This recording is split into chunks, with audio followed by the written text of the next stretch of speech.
अनंत भगवान की, कृष्ण कन्हैया की, जगत जननी श्री माता जी की, सभी दिव्य महान विभूतियों की, मानव धर्म की, सच्चे दरबार की, भक्त और भगवान की।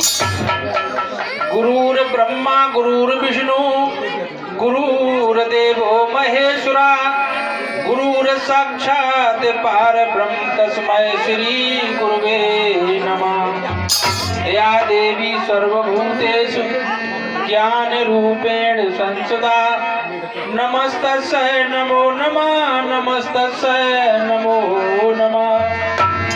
तो गुरु के सुमिरन मात्र से नाशत विघ्न अनंत, ताते सर्वारंभ में ध्यावत हैं सब संत। संत हंस की आत्मा, हंस संत की देह, दोनों में अंतर नहीं ज्यों बादल और मेघ।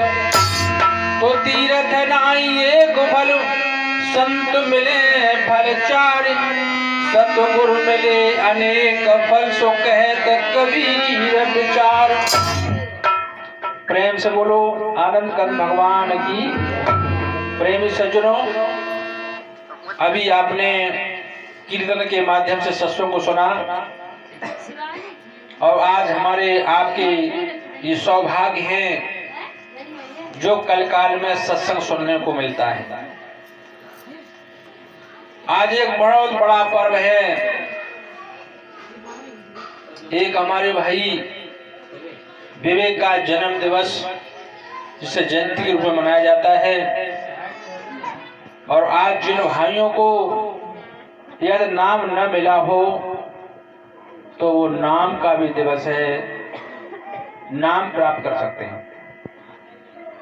सत्संग एक विलक्षण माया होती है। कहते हैं कि सत्संग एक अगाध समुद्र है। अभी आपने भगवान के कृष्ण के बारे में लीला को सुना, जिसके अंदर छल मात्र भी कपट होगा, उसको भगवान के दर्शन सपने में भी नहीं होंगे। सत्संग क्या करता है? सत्संग सत्य मार्ग पर ले जाने के लिए ये हमें सही रास्ता दिखाता है, और सत्संग से हमारे सारे काम सफल हो जाते हैं। आज का मानव क्या है कि मूर्ति पूजा के ऊपर लगा हुआ है, मंदिर मस्जिद के ऊपर लगा हुआ है, लेकिन इससे कल्याण होने वाला नहीं। क्यों नहीं होगा? कि गुरु बिन माला फेरता, गुरु बिन करता तान, ये सब निष्फल गया, पूछो वेद पुराण।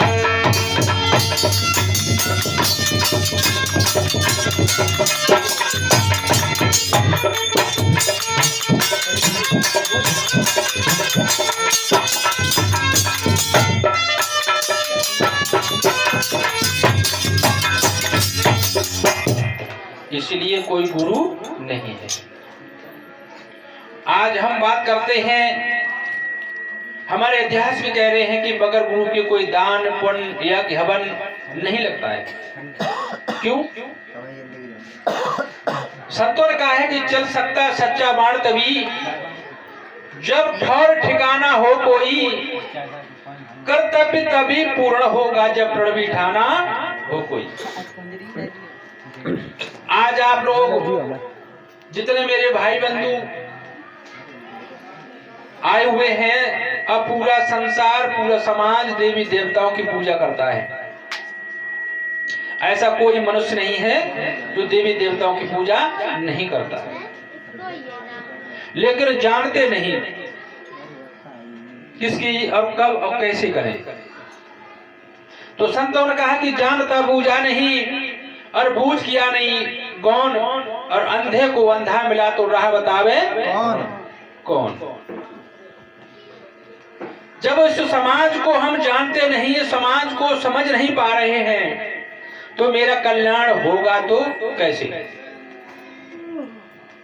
माताओं बहनों, यदि आप अपने घर में सुख और शांति चाहती हो तो सर्वप्रथम अपने घर में शाम के खाए हुए बर्तनों को साफ करके उसमें रखा करो। कोई भी बर्तन गंदा ना आपके घर में रहे। ये सारे बर्तन जो हैं आपके गंगा स्नान के लिए जाते हैं। और यदि कोई झूठा मानता है तो जिस पोटली में, जिस बर्तन में, जिस क्रेट में आपके बर्तन रखे जाते हैं वो सारे बर्तन धो मांज करके शाम को रख दें। जिस जगह आपने गिलास रखा होगा उस जगह गिलास वो नहीं मिलेगा, जमा के देख लो। और माताएं बहनें जो स्नान करती हैं तो 12 बजे से पहले स्नान हो जाना चाहिए। और उस जिस जगह आप स्नान करते हो, नल के पास करते हो, वहां कोई भी कपड़ा आपका नाया हुआ नहीं होना चाहिए। जब ये सारे काम करोगे तो आपके घर में सुख और शांति का खजाना खुल जाएगा। गुरुओं के पास होती युक्तियां, और यदि किसी का पति दारू पीता हो, मीट खाता हो, अंडे खाता हो, बात न मानता हो, आपके पास भी न आता हो, तो जब आप के सामने जब पड़ जाए तो तन मस्तक हो जाना चाहिए। ये युक्तियां जब आप करोगे तो आपके घर में सुख और शांति का खजाना एक पिटारा खुल जाएगा। क्यों? इसे रामायण में लिखा है कि प्रातः होते उठ के रघुनाथा,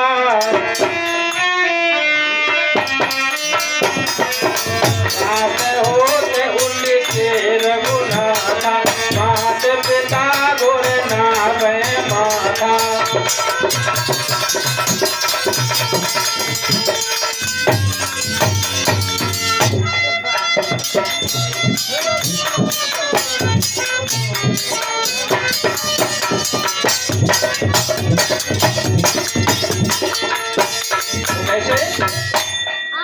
एक छोटी सी कहानी याद आती है। एक बहुत भोला भाला भक्त था, सीधा सादा था, लेकिन काम कुछ नहीं करता था। काम के नाम से कुछ करता ही नहीं था। तो खाने को चाहिए 4 बार, अब काम बिल्कुल नहीं करता था। जो हमारी माता बहने भाई बंधु एकादशी का व्रत करते हैं उनके लिए बता रहा हूँ। मैं पति देव का, पति देव सुधार सकते हो कब? कोई गुरु होगा तो। जब हमारी माता बहने सब्जी में नमक और मिर्च डालती हैं तब भी पूछती हैं कि इसमें हो जाएगा, इतनी मिर्च डाल दो, इतना हल्दी डाल दो। लेकिन यहाँ तुम्हारी पूजा पढ़ने का, पाठ करने का कोई हिसाब ही नहीं है। यही कारण है कि घर में विघटन आने का 3 काल होते हैं, भूतकाल, भविष्य काल, वर्तमान काल। आप लोग जिन देवताओं की पूजा करते हो, जिन्हें तुम देवता मानते हो, वो सब भूतकाल के देवता हैं, वर्तमान के नहीं हैं। तो वे पेटू राम थे, खाते बहुत थे। अब घर वाले उनके तंग हो गए, जबकि बता कुछ काम करता नहीं है और 24 घंटा लाओ खाने को, लाओ खाने को, लाओ खाने को, मैं क्या करूं, कहां से लाऊंगा। अब उन्होंने क्या काम किया कि उसे घर से ही निकाल दिया। पेटू राम भूख के मात्रा पड़ा रहे थे तो एक गुरु महाराज मिले, कैसे? नकली। ओम नमो भागवते वासुदेवाय नमः, ओम नमः शिवाय जाप करते थे वो। और उन्होंने देखा कि भाई उनके जब आश्रम में गए तो मोटे मोटे चेला, उन्हें भाई जो है तो अच्छी लगती होगी। क्यों? कि भाई ये सब चेला मोटे मोटे, गुरुजी मोटे मोटे हैं, तो खाने को खूब मिलता होगा, चलो इन्हीं के आश्रम पे हम टिक लेते हैं। जब आश्रम पर टिकने के लिए गए तो गुरु महाराज से कहा कि भैया गुरु महाराज हमको भी चेला बना लो। तो कहो भाई चेला बन जाओ तुम। काम क्या करना पड़ेगा कि सुबह और शाम आरती और 2 टाइम का भोजन। तो गुरु जी हम नहीं रह पाएंगे। क्यों? कि हमें तो चाहिए 4 बार भोजन। अब हमें 2 टाइम भोजन मिले, हम कैसे रुक पाएंगे आपके यहाँ? तो लगा ठीक है तुम 6 बार भोजन खाना, बस हो ही हो काम। काम कुछ करता नहीं, काम कुछ पढ़ता नहीं, सुबह शाम आरती वंदना करता और आराम से वो खाना खा लेता। एक दिन की बात है कि एकादशी आई। एकादशी आई, गुरु महाराज ने सब शिष्यों से कहा कि भाई शिष्यों भक्तों कि आज एकादशी, आज खाना नहीं बनेगा। अब तो आई आफत पेटू राम की, अब तो पेटू राम की आफत आई। उन्हें गुरु महाराज हमारे तुम खाने नहीं बने तो खाइए, खाना नहीं बनेगा तो खाओगे क्या? बनेगा ही नहीं। गुरु महाराज हम पर भूख होना है तो ऐसा करो, एक सेर आटा ले जाओ और नदी के किनारे जाकर के बनाओ और खाओ। लेकिन एक बात याद रखना, कौन सी? कि भगवान का भोग जरूर लगा देना। भगवान का भोग जरूर लगेगा। तो उनसे पूछा जाए कि व्रत है एकादशी का, भोग क्यों लगेगा जब खाना नहीं बनेगा? तो फिर भी गुरु महाराज की याद करके उसने भगवान के लिए भोग लगाया। एक सेर की 4 रोटियां बनी, रोटियां बना करके सब्जी बनाई, उसके साथ सारी सामग्री मिली, गंगा के किनारे बैठ गया और क्या बोला कि आओ आओ प्रभु जी, भोग लगाओ प्रभु जी, तेरा बना रखा प्रसाद रे, आकर के भोग लगा जाना।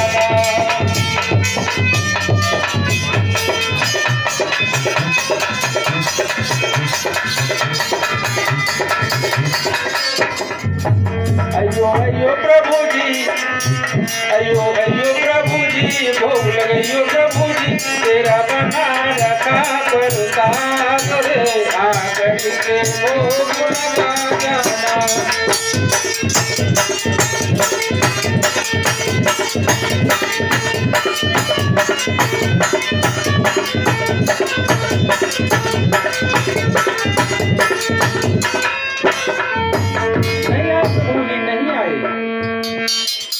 अब खाने को नहीं आए। फिर भक्त करने लगा, क्या करने लगा वो? राजा राम आइयो, प्रभु राम आइयो, आकर के भोग लगाइयो, प्रभु राम आइयो, राजा राम आइयो, अपने भक्ति का भोग लगाइयो।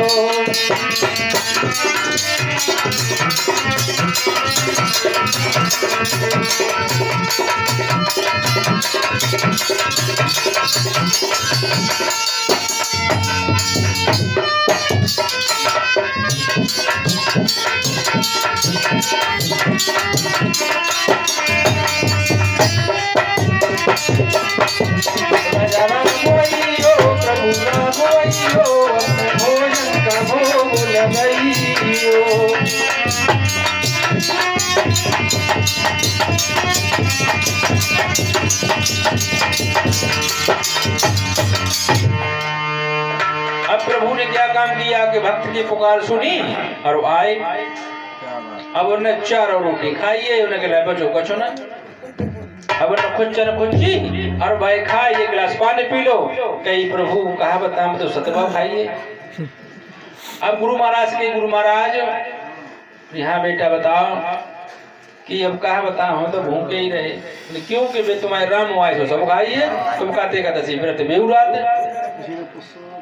अब जब प्रभु राम आए तो उन्हें जगह देखो, हमारे यहाँ जरूर खाना ही हो। आश्रम पे तो बनाएगो ना, और जब आश्रम बने तुम खाए हो ना तो चले हो कैसे, भक्त रक्षा कैसे करियो? मान तो एकादशी व्रत है, लेकिन जब खाओगे नहीं तो फिर चला नहीं जाएगा तुम पे। तो प्रभु राम ने सुनी, उन्हें भक्त अच्छी भाव से पुकार रहा है तो उन्हें 4 रोटियां खा ली। भक्त भूखा रहा है, प्रभु गुरु महाराज से कहा, गुरु महाराज हम तो भूखे रहे। अच्छा ऐसा करो, आज तुम 2 सेर आटा ले जाओ, लेकिन भोग जरूर लगा देना। ठीक।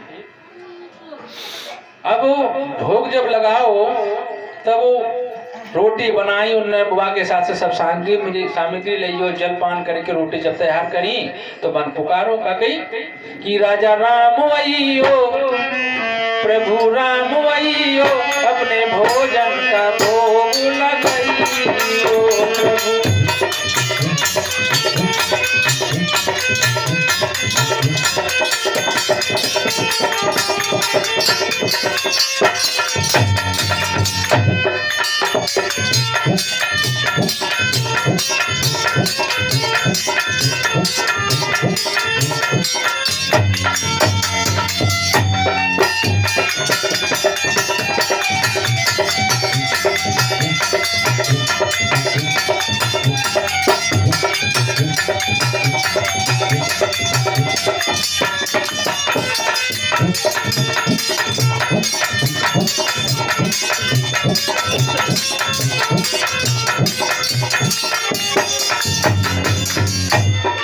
क्या हुआ कि जब रोटियां बना करके परोस दी, अकेले राम को बुलाया, अब सीता संग आई। अब जो दो से आटा थो तो राम और सीता दो मिलके खाइए, लेकिन अब कहता फिर कुछ ना बचो, उसके लिए कुछ नहीं बचा। उसमें जो खुच्चन फुच्चन थी उसने खुच्ची और खाई, गिलास पानी पिया, लेकिन भूखा ही रहा। जाकर के फिर गुरु महाराज के मौसा भक्त कहने लगा, गुरु महाराज अब हम तो बहुत भूखे रहे। क्यों? 2 से लइए तो भूखे रहे। ऐसा करो तुम 3 से लइया, 3 से लइया तुम आज। अब 3 शेर के हिसाब से सब सामग्री दाल आटा सब कुछ दे दो प्रभु को, और जाके गंगा के किनारे फिर भोजन बनाओ। भोजन बनाने के बाद माना फिर भैया भोग लगाओ। फिर कहता है वो क्या, 2 लोगों को पुकारने लगा कि राजा राम आइयो, सीता राम आइयो, अपने भोजन का भोग लगाइयो प्रभु। 2 लोगों को पुकारने लगा वो, क्यों? पहले राम अकेले थे, 2 लोग हो गए।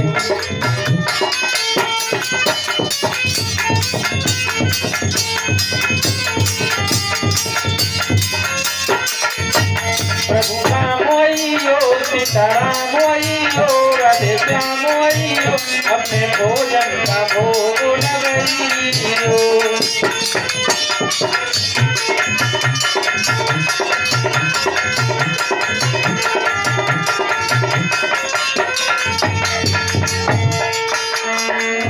अब 2 लोग उसने पुकारे। लक्ष्मण बोले, भैया कहाँ जाते हो तुम दोनों लोग? हम चले हैं, उन्हें हमारा भक्त पुकार रहा था, भाई भोजन बना है वहाँ खाने जाते हो? नहीं, हम चले हैं, तुम रोज खा जाते हो अकेले।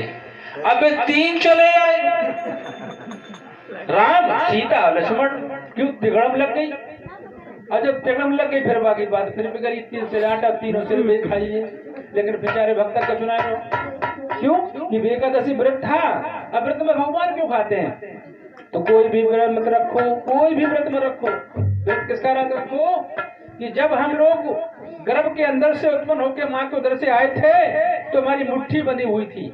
मैंने संकल्प लिया था कि हे प्रभु, तुम मुझे शरीर मनुष्य का दिया है, हम तेरी भक्ति जरूर करें। यहाँ करके भूल गए। गुरु महाराज से जाकर के कहा कि प्रभु अब तो व्यक्ति ने आए, हमारे तरफ फिर का चुना। गुरु महाराज कहने लगे, झूठ बोल दो, अब कहाँ तक हाथ तो जो बेच ले तो जाओ, मतलब को बेच तो दोबारा सेट कर ले जाने। ऐसो करो तुम, आज तुम 5 सेर आटा ले जाओ। अब 5 सेर आटा और पाई के साथ सामग्री, आटा दाल के साथ सामग्री मिली।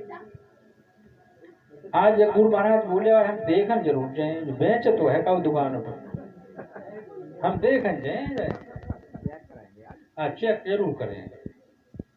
अब भक्त ने कहा काम करो कि गंगा के किनारे जब नदी के पास पहुंचा तो 5 सेर आटा सामग्री सब उसी रखी रन दी और बैठी हो आराम से 8 घंटा के अंदर। अब पुकारने लगा, क्या कहा उसने? इधर प्रभु राम सीता और लक्ष्मण को देखा तो भरत और शत्रुघ्न बोले, भैया कहाँ जाओगे? तो तुम तीनों लोग, मतलब कबू हमसे कपट ना करो, और आज हमसे कपट करके तुम तीनों लोग चले जाते हो। हम चले हैं वहां से आटा तो ना। अब लोग सब तैयार हुए, चरत भरत शत्रुघ्न सीता सब तैयार हो गए। लेकिन भक्त कितना चालाक था, परीक्षा ले रहा था भगवान की। गुरु महाराज उधर से भक्त की परीक्षा लेने आ रहे थे कि आज हम जब देखें कौन सी दुकान पर बेचा तो बेच देता होगा, क्योंकि खाया कहाँ से लेगा 3-4 सेर। और प्रभु मैं रोजाना व्रत रहता हूँ, मैं रोजाना भोग लगाता हूँ, लेकिन प्रभु खाते ही नहीं है। खाने कैसे आते होंगे? इसका मतलब ये बेच लेता है। तो भगवान किसका भूखा है? कि भाव का भूखा है भगवान। भाव ही एक सार है, भाव से मुझको भरे तो भव से बेड़ा पार है। भैया बहे जब भाव बसे, भाव नहीं तो भैया क्या है, पार करे तो नैया समझना, डूब गई तो नवैया क्या है। जब उसने भोग लगाया नहीं था, बनाया नहीं था, लेकिन आंखें मूंद करके प्रभु को तहे दिल से पुकारने लगा, क्या कि राजा राम आइयो, सीता राम आइयो, लक्ष्मण राम आइयो, अपने भोजन का भोग लगाइयो।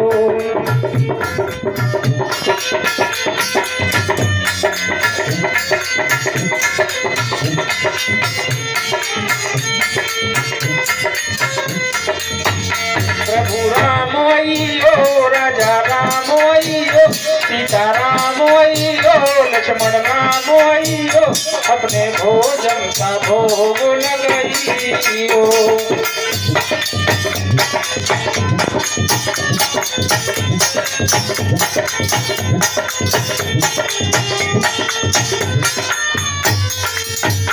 प्रेम से गुरु आनंद भगवान की, कृष्ण कन्हैया की। अब वो तो अपनी आंखें मूंदे, भगवान के भजन में तल्लीन हो गया, पुकारने लगा। लेकिन ये तो गुरु महाराज तल्लीन हो गए। जब सब काम छोड़ के हम देखें जरूर जे कौन सी दुकानों पे बेचो तो न भोजन है न भाजन है। पूरी बरात आई, राम लक्ष्मण सीता भरत शत्रुघ्न जब सब आइए, लेकिन खाना फाना वहां कछु ना। जब तुमने जब खाना न बनाओ तो मैं बुलाओ क्यों? खाना न बनाओ तो भोग हम काय को लगाए? उन्हें सीता मैया संग आई है, जो तब पहले और तुम सेको। सीता मैया संग आई है, जे तो रोटी बेले और राम से कही तुम सेको, भरत से कही तुम लकड़ियां भी निकलाओ, शत्रुघ्न से कही तुम हाथ चराबो, लक्ष्मण से कही तुम पानी भरो। अब भक्त आराम से बैठिए समारे के, अब से तुम ही बनावो सब रोटी। तब तक गुरु महाराज आए, उन्हें जू बैठो जे सब करते, राम सीता सब। वजह कहा है कि हमारा पूरा जीवन बीत गया, मैंने कभी उस प्रभु के दर्शन नहीं किए। हम तो मंदिर में ही बने रहे, मूर्ति की पूजा में ही बने रहे, लेकिन हमें कभी साक्षात दर्शन नहीं हुए। जैसे गुरु महाराज को देखा, राम लक्ष्मण सीता आंख तो जल रही है, लेकिन गुरु महाराज को दिखाई ही नहीं दे रहे हैं। वो सब लोप हो गए, अकेले भक्त बैठे हैं। भक्त के पैरों पर गुरु महाराज पड़ जाते हैं, कहते हैं कि मैं तेरा शिष्य हो गया, अब तक तू मेरा शिष्य था, आज से मैं तेरा शिष्य हो गया। प्रभु राम के दर्शन हमें भी करा दे। कहा प्रभु मैं आपका अगर अनन्य भक्त हूँ, सच्चा भक्त हूँ, तो हमारे गुरु महाराज को भी दर्शन करा दो। प्रेम से बोलो अनंत भगवान की। कैसे भक्त बनो? कि जैसे एक शिष्य अपने गुरु को भगवान के दर्शन कराता है। इस मंदिर से मस्जिद कुछ नहीं होगा। क्यों? कहते भी हैं कि तेरे पूजन को भगवान बना, मन मंदिर आलीशान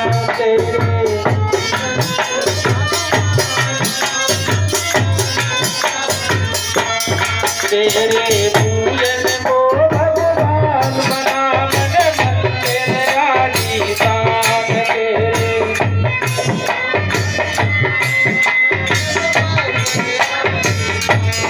किसने जानी तेरी माया, किसने देख तुम्हारा पाया,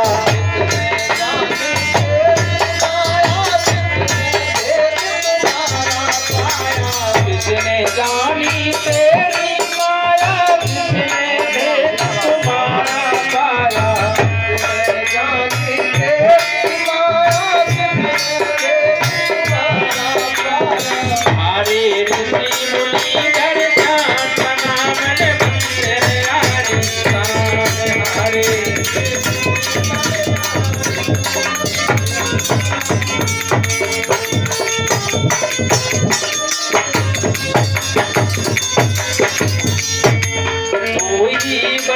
में तू ही बल में तू हर डाली के पत्तन में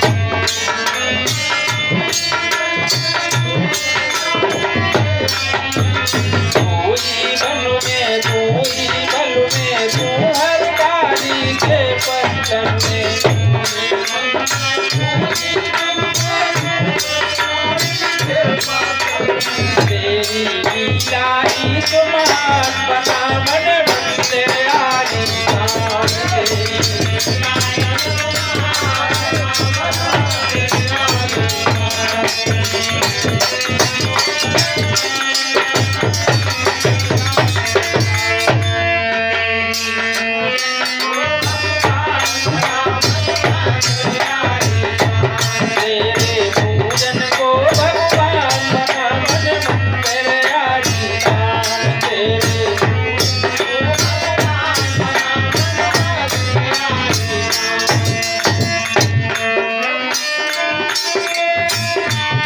झूठी जग की झूठी माया क्यों रखते तुम्हें भरमाया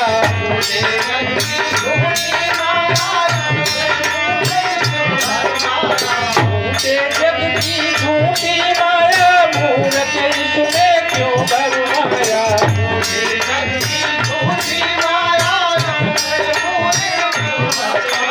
कर कुछ जीवन का कल्याण मन मंदिर आली काम कर कुछ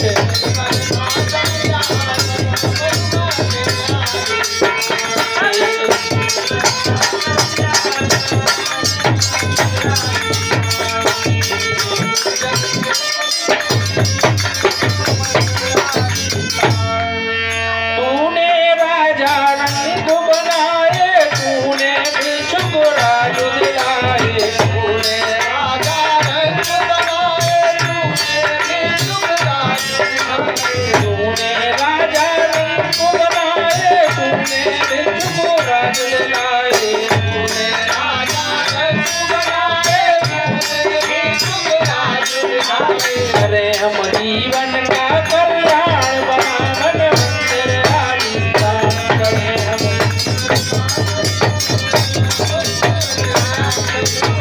तेरे पूजन को भगवान बना मन मंदिर आली काम तेरे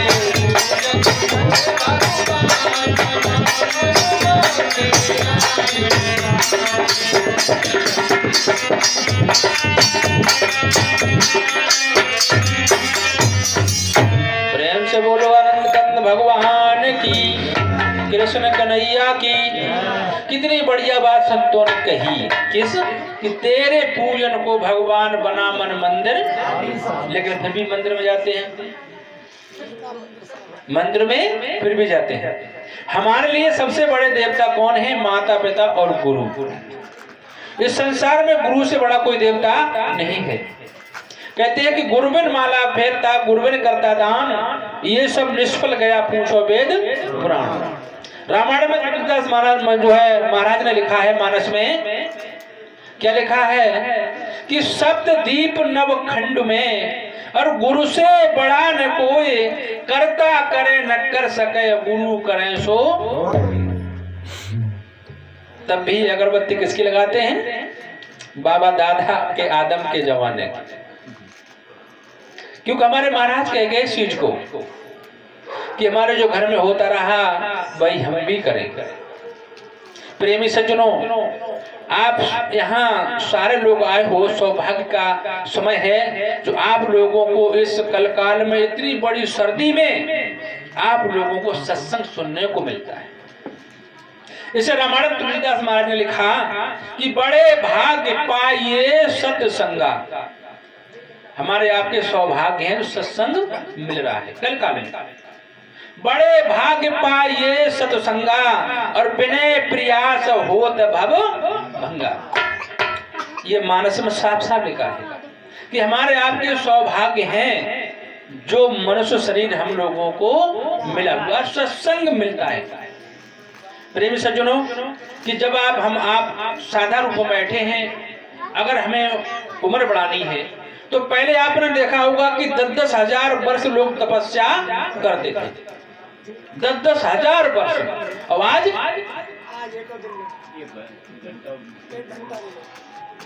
तो कहते संत कि जिंदगी जब तक रहेगी फुर्सत न होगी काम से, और कुछ समय ऐसा निकालो जो प्रेम कर लो राम से। 10-10 हजार वर्ष। अब आप बताओ कि अब कलयुग में मनुष्य की उम्र लगभग 100 वर्ष है। 100 वर्ष मानते हैं, है ना? अब आप ये बताओ 100 वर्ष उम्र में 50 वर्ष तो चलेगी सोने में। भाई 100 वर्ष में रात दिन होते हैं कि नहीं होते हैं? 50 चली गई सोने में, अब बची 50।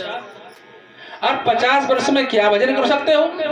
क्यों कि 10 या 7-8 साल के थे तो पढ़ने बैठे, और 20 वर्ष लेकर ये पढ़ाई लिखाई MA BA BEd करने में। अब 50 में से 20 निकालते हो, कितनी रही? 30। 30 के बाद क्या होता है कि शादी संबंध हो जाते हैं, तो वह उम्र जो है कम से कम 20 साल बच रही है में टेंशन में। अगर संतान है तो टेंशन, और नहीं है तब भी टेंशन। फिर शादी संबंध में निकल गई। अब बताओ उम्र कहाँ है तुम्हारे भजन करने को तुम्हें मिले? क्यों नहीं मिलेगी? ये आप लोगों की उम्र है मंगी हुई, मंगने की है। सर्वप्रथम सतयुग में उम्र मनुष्य की थी केवल 40 वर्ष। 40 वर्ष थी गधा की उम्र, 40 वर्ष थी कुत्ता की उम्र, 40 वर्ष थी उल्लू की उम्र, और 40 वर्ष मनुष्य की उम्र थी। ब्रह्मा जी ने कहा कि हे भाई भक्तों, तुम भगवान का भजन थोड़ा तो किया करो। उन्हें महाराज हम कहा बता, हम पे टाइम है ना, कहाँ से कर ले भजन तुम आओ। क्यों कि 5 साल के हते गुटगुन खेलते थे, घर में जाओ और बार जाते, तो हमारे बाप और दादी ने कही लेला हमें तो कोई पढ़ना है भाई, तुम पढ़िए ले। तो हम 10 साल पढ़े, 15 साल हुई। अब भैया 40 साल 15 निकाल तो कितनी रही? 25। 5 साल ब्याह के चक्कर में एक हुई ब्याह, जमीन हती ना, तो 20 साल बाद हुई हो ब्याह, 20 रही। अब 5 साल बच्चा ना है भैया, बाकी चक्कर में जा डॉक्टर ते भगत घूमत फिरते, तो 7 साल बाद हमारे संतान पैदा भाई। अब क्या उम्र रही? 13 साल।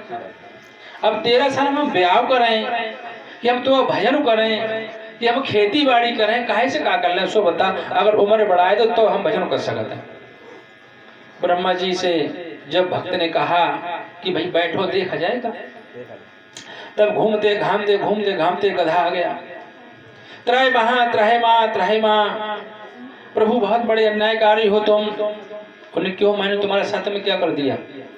कि भाई तुमने हमें जन्म गधा का दे दिया है मेरे कर्मों के अनुसार, लेकिन एक बात है, जब गधा बोला ब्रह्मा जी से कि जब मुझे मालिक जोतता है, ईंटें ढोता है मेरे ऊपर पीठ लाद करके, और घूर ढोता है, लेकिन 12 बजे के बाद दोनों टांगे बंद करके घूरी पर छोड़ देता है।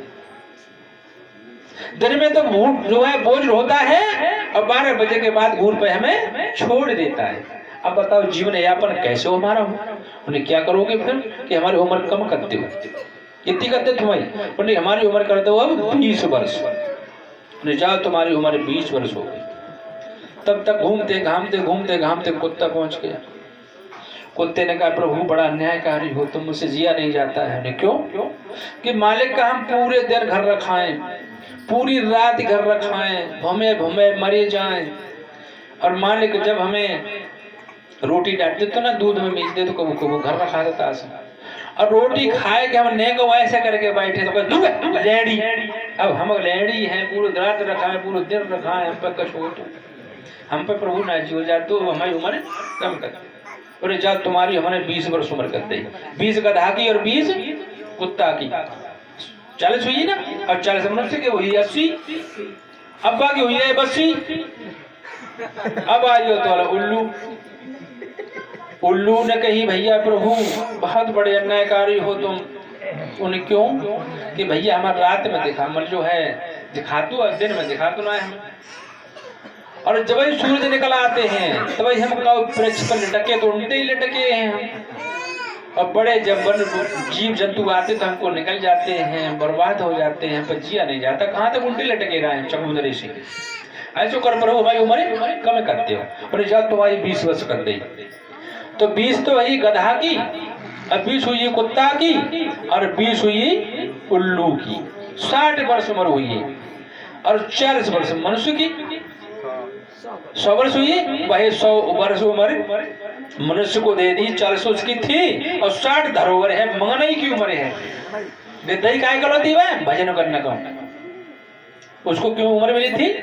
भजन करने के लिए। अब भजन करते समय कैसे गुरु मिल गए कि राम राम सब कहें। राम ऐसा कोई व्यक्ति नहीं चीटी से आती लेता कि प्रभु का राम न लेता हो। राम नाम राम राम सब कहे, नाम कोई बिरला नर पावे, नाम कोई बिरला नर पावे।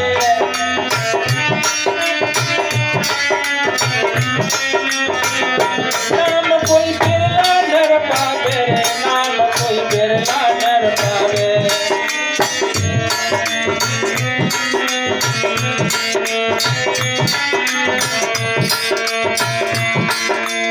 कैसा नाम होगा?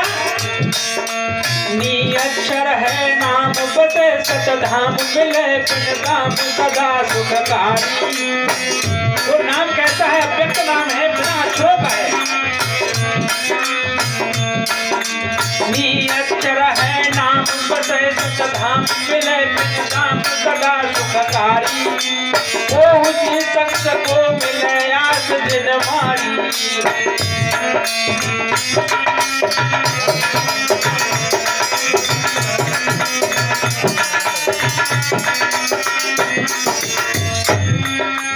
शीश काट धर दियो सोई सी रहो, प्रेम से गयो छोड़ घर नाय बन को जावे। राम राम सब कहे, नाम कोई बिरला नर पावे।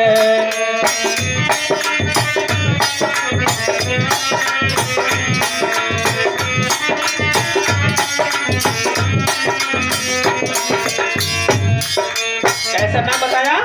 बिना अक्षरों का है, अक्षर है नहीं उसमें। क्यों? कि स्वर व्यंजन जहाँ एक नहीं। उस नाम में न तो स्वर है और ना व्यंजन है, अव्यक्त नाम है। क्या नाम हुआ होगा, है ना? आजकल के जो महात्मा के पास जाते हैं, ब्राह्मणों के पास जाते हैं, गुरुओं के पास जाते हैं, तो क्या कहते हैं वो कि जग भाव तु सवेरा भव कमंडल लहो कहे भववाणी।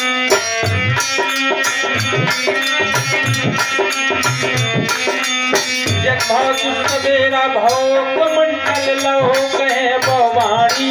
जो निर्मल चेतन शुद्धताय न जानी।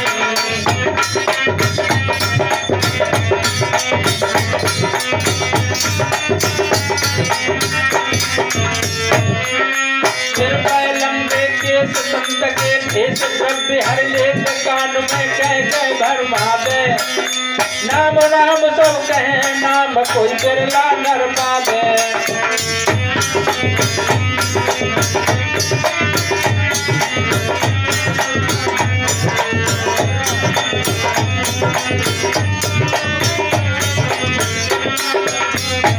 तो शब्दों ने क्या कहा? ऐसे गुरु मत करो फंद मत करो, मंत्र सिखलावे। ऐसे गुरु मत करो फंद मत करो, मंत्र सिखलावे। जब कंठ रुके तब मंत्र काम न आवे।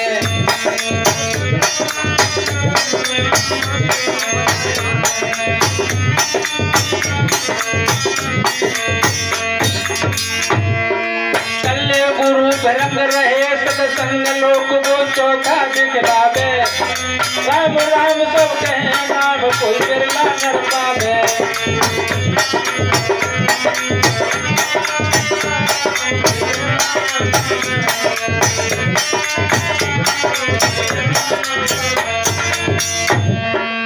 बदका में गुरु महाराज नौ है राज, खोज जन गुरुमुख कर पावे।